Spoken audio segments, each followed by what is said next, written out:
সাংস্কৃতিক প্রতিযোগিতায় উপস্থিত প্রধান শিক্ষক, উপস্থিত প্রধান শিক্ষক শিক্ষিকা মণ্ডলী, উপস্থিত মাননীয় প্রধান অতিথি, উপস্থিত অন্যান্য অতিথিবৃন্দ, উপস্থিত আরো অন্যান্য মণ্ডলী,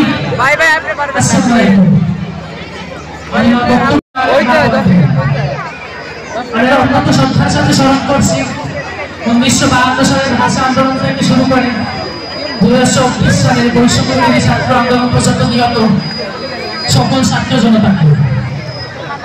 বর্তমানে কারো কাছে যদি জিজ্ঞাসা করা হয় দেশ গঠনে কাদের ভূমিকা সবচেয়ে বেশি, তাহলে তার উত্তর হবে ছাত্র জনতার ভূমিকা। তাই আজ আমি আপনাদের সাথে উপস্থিত হয়েছি দেশ গঠনে ছাত্র সমাজের ভূমিকা সম্পর্কে কিছু আলোচনা করব।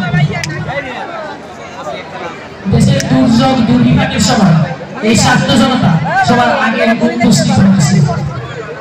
অন্যায়, অত্যাচার, বৈষম্য, নিপীড়নের বিরুদ্ধে সবসময় রুখে দাঁড়িয়েছে, বজ্রকণ্ঠে আওয়াজ করেছে,